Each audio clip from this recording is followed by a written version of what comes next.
स्वागत है आपका ज्योतिष वास्तु और उपाय के चैनल पे। इस वीडियो में हम बात करने वाले हैं सूर्य के गोचर के। सूर्य महाराज जी राशि परिवर्तन कर रहे हैं और ये जा रहे हैं टॉरस के अंदर वृषभ राशि में। इनका गोचर 14 मई 2024 से स्टार्ट होएगा और 15 जून 2024 तक चलेगा। एक माह का गोचर है और ये वृषभ राशि में जाके देवगुरु बृहस्पति के साथ युति करने वाले हैं। तो क्या परिणाम देंगे मेष लग्न वालों के लिए? ये राशिफल लग्न के आधार पे है। अगर आपकी कुंडली 1 नंबर से शुरू होती है तो आपका मेष लग्न है। अगर आपकी कुंडली 1 नंबर से शुरू हो रही है और वहीं पे चंद्रमा भी लिखा हुआ है तो आपकी मेष राशि और मेष लग्न दोनों हैं। तो उसी आधार पे आप इसे देखिए। चंद्रमा सूर्य की गुरु के साथ युति हो रही है और वहाँ पे शुक्र देव भी विराजमान है। तो 3 ग्रहों का युति संबंध बन रहा है आपके दूसरे घर के अंदर। अब सबसे पहले हम बात करें सूर्य हमारे जीवन में क्या महत्व रखते हैं। सूर्य हमारे जीवन में अनुशासन का, मान सम्मान, प्रतिष्ठा, पिता सम्मान, आत्मा प्रशंसा, गवर्नमेंट जॉब और नेत्र के कारक हैं। जब भी ये शुभ स्थिति में होते हैं शुभ परिणाम देते हैं। अभी गोचर के अंदर की बात करें तो ये हमको अच्छा परिणाम ही देंगे मेष लग्न और मेष राशि वालों को। आपको शुभ परिणाम प्राप्त होंगे क्योंकि गुरु के साथ ही युति कर रहे हैं। इस कारण से गुरु ज्ञान के कारक हैं, सूर्य राजा के कारक हैं, गवर्नमेंट जॉब के कारण हैं, इसलिए सभी की उन्नति होगी, अच्छा शुभ परिणाम मिलेगा। सूर्य मेष लग्न वालों के लिए योगकारी ग्रह हैं क्योंकि सूर्य उनके 5th के लॉर्ड हैं और 5th हाउस होता है हमारे संतान का, हमारी शिक्षा का और हमारे लव एंड रिलेशनशिप का। इसका मालिक सीधा पहुंच रहा है दूसरे घर में और दूसरा घर है हमारे धन का, कुटुंब का और वाणी का। तो सबसे पहला परिणाम तो क्या मिलेगा आप लोगों को कि जो भी मेष लग्न मेष राशि वाले हैं उन लोगों को शिक्षा से संबंधित कंपटीशन है, शिक्षा से संबंधित एग्जाम है, लेखन का कार्य करते हैं, लेखक हैं, प्रोफेसर हैं, पत्रकार हैं, उन लोगों को जो शिक्षा से जुड़े हुए हैं उनको फायदा देगा। ये उनकी वाणी में बड़ा प्रभाव आ जाएगा। शिक्षा जगत के अंदर है तो आपका झंडा फहरेगा एक तरह से मान लीजिए, क्योंकि आपकी वाणी इतनी प्रभावशाली होगी कि सभी लोग आपकी वाणी से प्रभावित होने वाले हैं।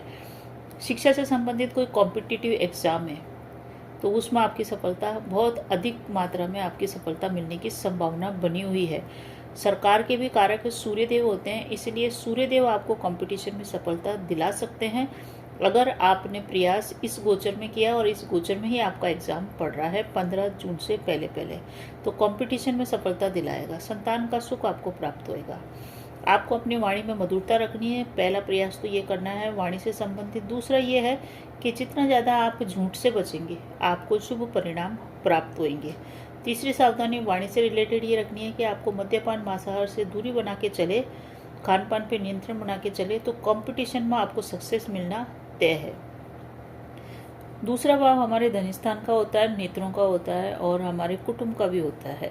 तो इस गोचर काल के अंदर मेष लग्न वालों के धन का व्यय हो सकता है। आपका धन का व्यय दूसरों के ऊपर हो सकता है, परिवार पे हो सकता है, भौतिक चीज़ों पे हो सकता है। कुल मिला के देखें तो आपकी सेविंग इस समय प्रभावित होगी। आपकी सेविंग खर्च हो जाए इसकी संभावना बनी हुई है। तो आप इस समय बचत कर नहीं पाएंगे, बचत आपकी खर्च हो जाएगी। आपको बहुत बड़े बड़े डिसीजन इस गोचर काल में लेने पड़ सकते हैं। आपको शुभ जगह पे खर्चा करना है, आपको अपने खर्चों पे लगाम लगा के चलनी पड़ेगी। खर्चे आपके अनाप पूछ सकते हैं, खर्चे आपको संभल करके करने हैं क्योंकि धन स्थान में जा रहे हैं, इसलिए आपका व्यय धार्मिक और पारिवारिक सुख पे होगा तो ठीक है। विलासिताओं पे अगर आपने अपना धन को खर्च किया तो धन नाश होगा और ये गोचर आपको अशुभ परिणाम दे सकता है। 3 ग्रहों का योग बन रहा है, सूर्य शुक्र और गुरु का वृषभ राशि में। और वृषभ राशि है पृथ्वी तत्व की राशि। पृथ्वी हमारा पालन पोषण करती है और सूर्य को हम नारायण कहते हैं। नारायण का मतलब पोषण करने वाले। तो इन दोनों का जब योग होगा, वृषभ राशि में सूर्य जाएंगे और गुरु हमारे ज्ञान के कारक हैं, हमारे बड़प्पन के कारक हैं। इनके साथ इनका योग बनने से धर्मात्मा योग बनेगा। शुक्र की राशि में सूर्य के जाने से लक्ष्मी योग बनेगा।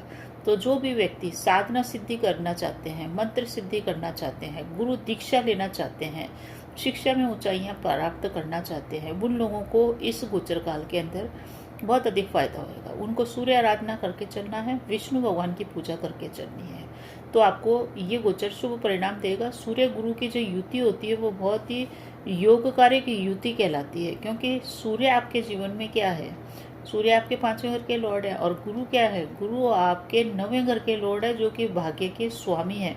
तो भाग्य के स्वामी मिल रहे हैं अपने शिक्षा के भाव के स्वामी के साथ, आपके पंचमेश के साथ। बहुत अच्छा समय है। आर्थिक सुरक्षा आपको प्राप्त हो, धन का आपको लाभ हो, इसके लिए सूर्य को जल प्रतिदिन दें, आदित्य हृदय सूत्र का पाठ करें, आपको श्रेष्ठ परिणाम मिलेगा। शिक्षक योग बना हुआ है, इसलिए शिक्षा में सफलता मिलना तय है। वाणी को मधुर रखें। अब हम एक चीज बात करें कि नक्षत्रों के हिसाब से सूर्य का गोचर 3 नक्षत्रों के अंदर हो रहा है, और तीनों ही नक्षत्र सूर्य के मित्र हैं। इस कारण से भी सूर्य का ये जो गोचर वृषभ राशि में है, ये आपको शुभ परिणाम देगा। पहला कारण तो ये है शुभ परिणाम देने का, बस आपके बचत से संबंधित थोड़ी सी प्रॉब्लम रह सकती है। सूर्य सबसे पहले चलेंगे कृतिका नक्षत्र में, तो कृतिका नक्षत्र सूर्य का ही नक्षत्र है, तो आपको शुभ परिणाम मिलेगा। आपकी परेशानियां कम होएगी। स्टार्टिंग के अंदर ही आपकी परेशानियां, दुख पीड़ा को ये समाप्त करेगा। उसके बाद ये चंद्रमा के नक्षत्र रोहिणी में जाएगा, वहाँ ये भी इनका मित्र का ही नक्षत्र है, इसलिए शुभ परिणाम मिलेगा। तीसरा नक्षत्र है मृगशिरा, जो कि मंगल का नक्षत्र है। सूर्य राजा है और मंगल है सेनापति, तो सेनापति और मंगल का योग मित्रवत योग रहता है, शुभ योग रहता है। तो तीनों नक्षत्र इस समय सूर्य को अच्छे मिले हैं, इसलिए ये गोचर आपको शुभ परिणाम देगा ही देगा।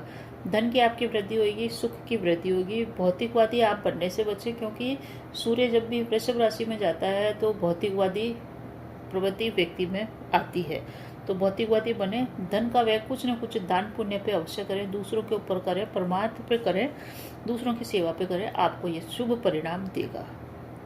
पंचमेश और नवमेश का संबंध बन रहा है। वाणी अपनी सत्यता के ऊपर आप कायम रखें, जिद भी न करें और सच बोलें। पितरों का आशीर्वाद इस गोचर काल में आपको मिले, इसलिए पितरों की सेवा अवश्य करें। पितरों के निर्मित दान पुण्य करें। पितरों के निर्मित 1 लोटा जल अपने मेन गेट के दोनों ओर प्रातः उठते ही छिड़कें। पितरों की कृपा से आपके कार्य बनेंगे।